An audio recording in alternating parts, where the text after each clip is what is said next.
Ele permaneceu através dos tempos. O livro de Deus, a Bíblia,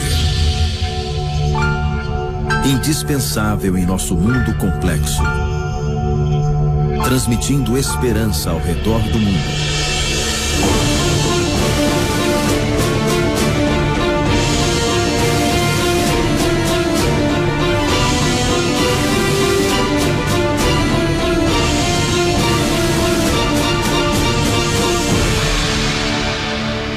Está escrito, apresentado por Ivan Saraiva. Série As 7 Armadilhas do Diabo. Hoje com o tema: o sexo. A verdade é que vivemos em uma sociedade altamente erotizada. Tudo em nossa volta parece nos despertar para o sexo. Músicas, roupas, perfumes e, é claro, a mídia de maneira geral. Agora, existe uma diferença entre os outros vícios e o vício do sexo. Por exemplo, enquanto um alcoólatra prejudica em primeiro lugar a si mesmo, o fato é que um viciado em sexo procura uma vítima. Esse vício sempre envolve outra pessoa. Essa é a diferença entre um viciado em pornografia e um viciado em sexo. Porque sexo não se faz sozinho. Mas você pode dizer, mas e a masturbação, a internet? Gente, o sexo virtual nós o classificaríamos então como pornografia. Por isso que fizemos 2 programas distintos.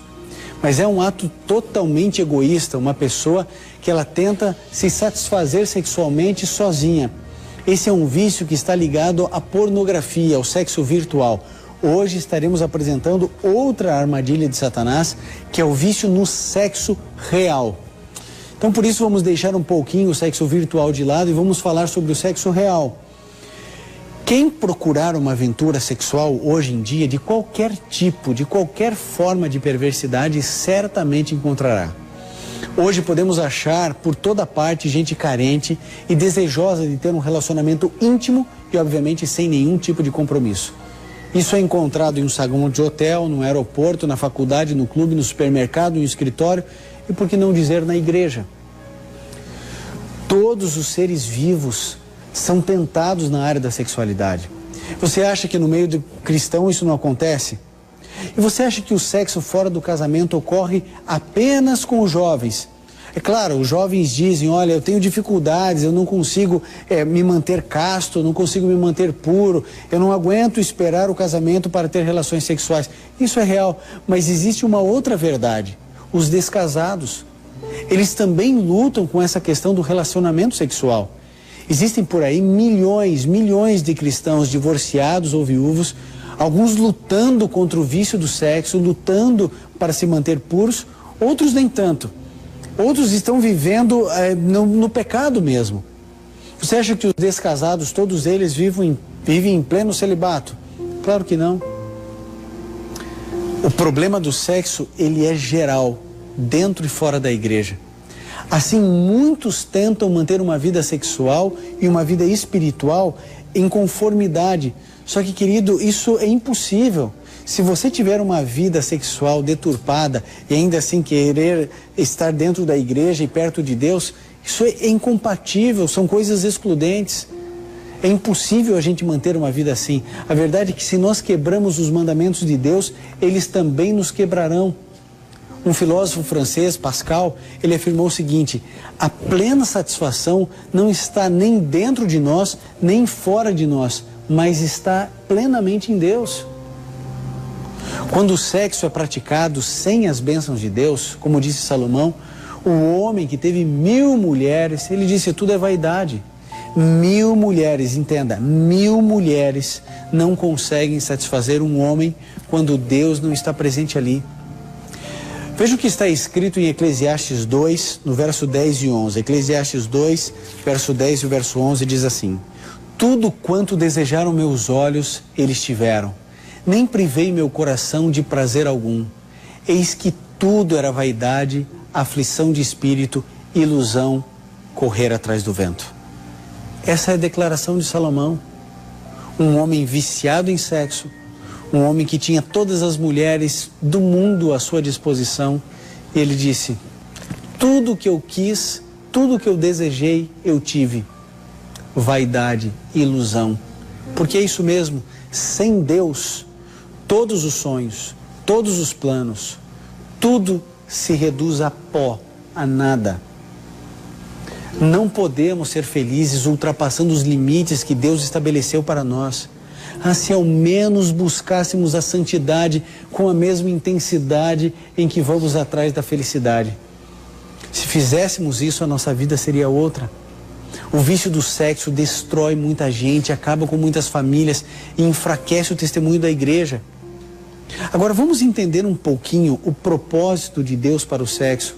Vamos voltar lá em Gênesis e entender um pouquinho mais. Pensemos no seguinte: Adão teve um tremendo privilégio.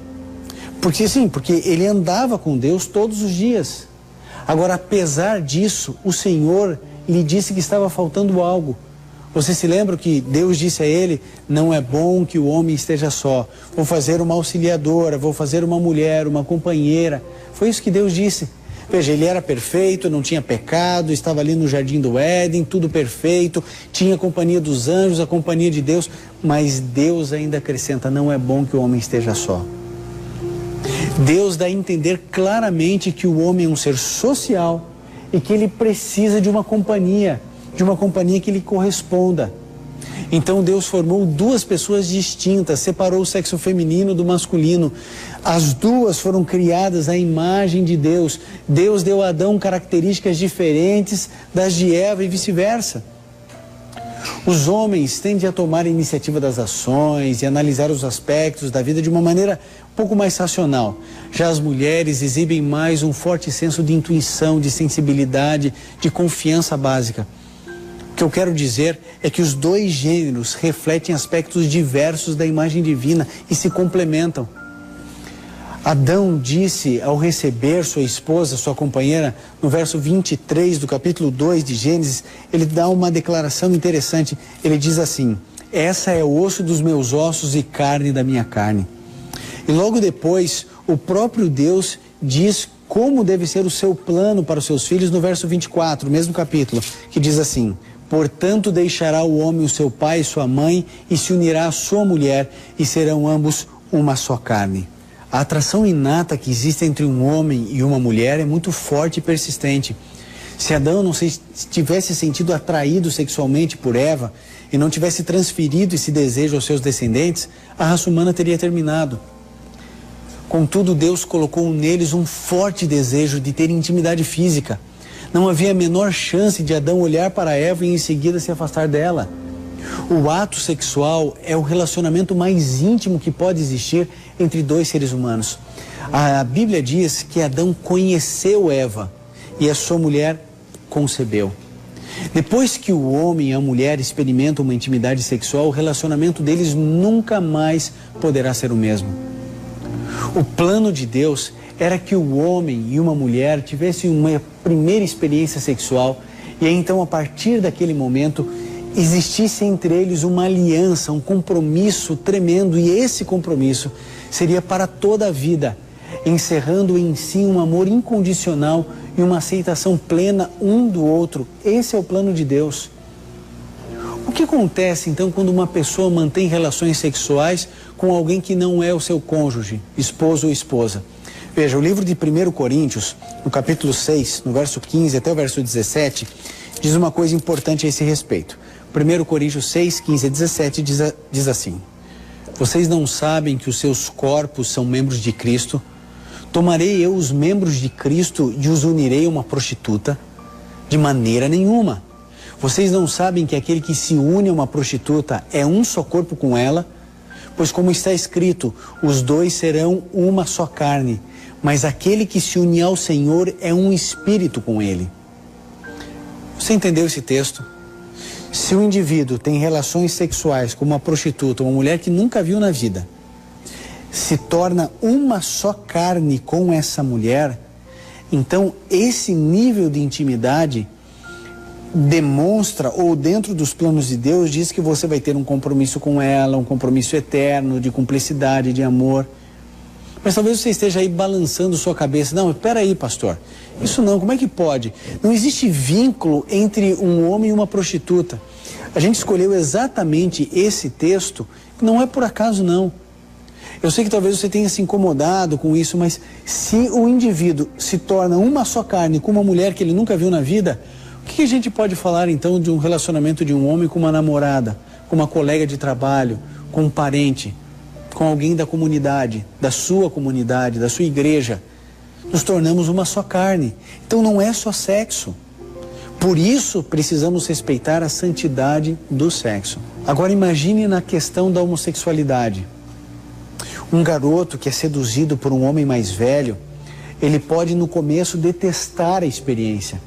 Contudo, como o sexo une duas pessoas, ele pode começar a experimentar certa segurança e senso de realização com aquele relacionamento. Daí, pouco a pouco, ele passará a procurar outros parceiros masculinos, mesmo que anteriormente não tivesse tendência para o homossexualismo. Você está entendendo a força e o poder do sexo? É que suas primeiras experiências sexuais gravaram essa prática em sua mente. Quando ele cresce, continua então seguindo esses desejos que alguém um dia despertou nele. É por isso também que uma jovem é capaz de se casar com um homem que a maltrata, que a judia, que lhe trata mal, só porque eles tiveram relações sexuais, porque o vínculo é muito forte, o sexo é poderoso. A primeira experiência sexual tem um peso tremendo. Essa questão que a virgindade ser uma coisa do passado é algo psicologicamente muito sério, muito mais sério do que se pensa. Porque a primeira entrega gera vínculos e laços eternos, porque esse é o plano original de Deus, sempre foi. E a sociedade insiste em dizer que virgindade é um tabu. Não é um tabu, não. A virgindade é o plano de Deus para todo menino e para toda menina até que se casem. A sexualidade foi criada por Deus e é sagrada. E sempre que alguém extrapola as leis estabelecidas por Deus, provoca consequências que são profundas e destrutivas. Por isso as pessoas se viciam em sexo. Usam esse ato como se fosse uma droga. Não para expressar uma relação de amor, mas para aliviar a dor de um vazio, para se esconder dos problemas. Não podemos negar que o sexo é a melhor fonte de prazer que existe, mas dentro dos planos de Deus, porque fora é destruição, morte, sofrimento, angústia de vida e de alma.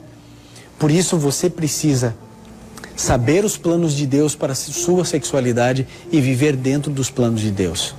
E você se lembra daquilo que Jesus Cristo disse à mulher na beira do poço, que já estava no seu 6º relacionamento?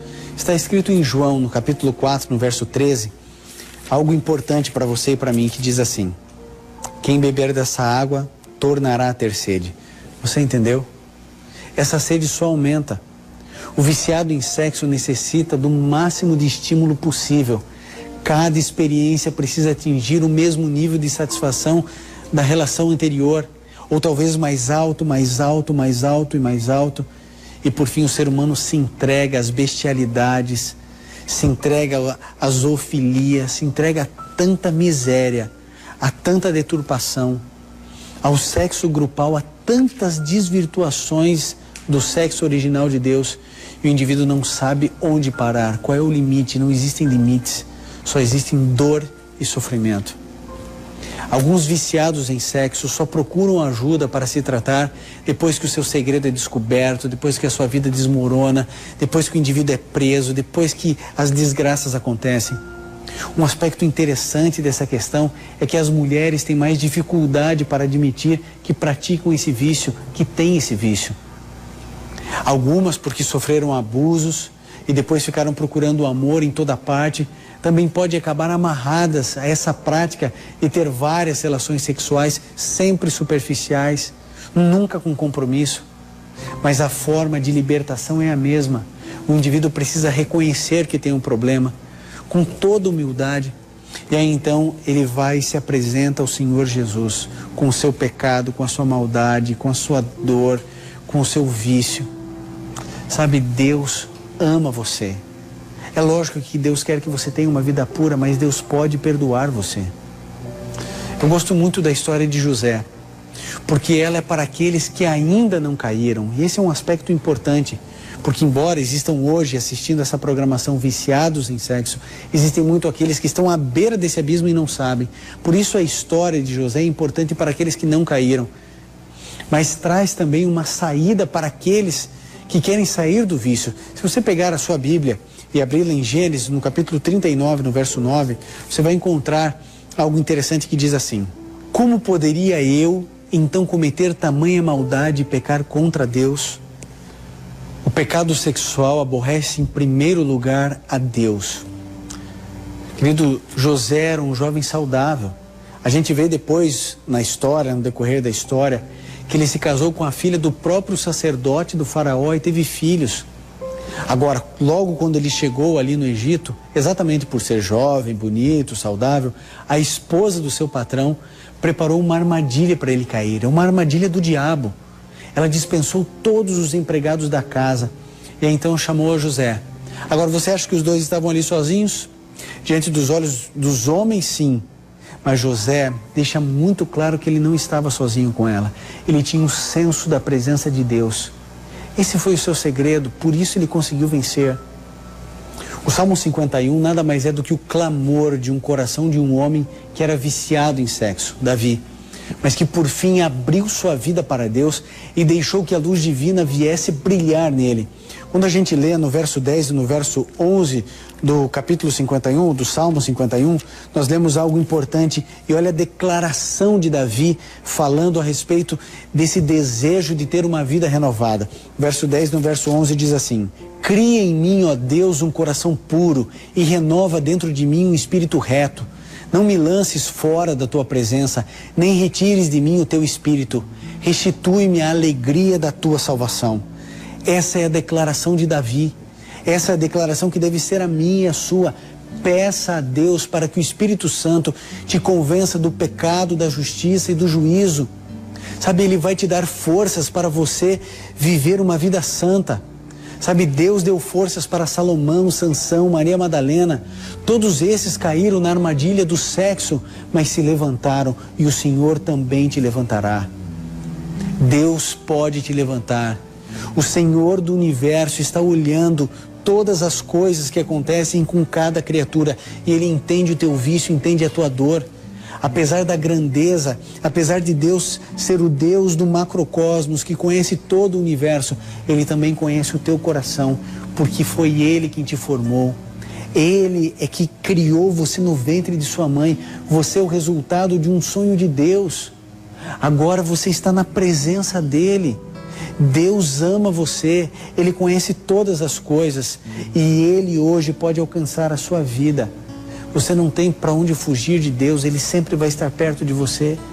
Ele sempre vai estar do seu lado quando você resistir a uma tentação, quando você cair na tentação, e Ele não vai te abandonar. Não deixe Satanás dizer que Ele vai te abandonar, porque Ele não vai te abandonar. Ele tem uma destra fiel e essa destra vai te sustentar. Sabe, Ele sonda o teu coração, Ele conhece a sua vida, Ele quer o melhor para você. Por isso acredite, existe esperança para você, existe esperança para o seu caso. Se você está passando por um problema assim, se você é um viciado em sexo, se você luta desesperado e parece que nunca vai vencer, Jesus quer vencer por você.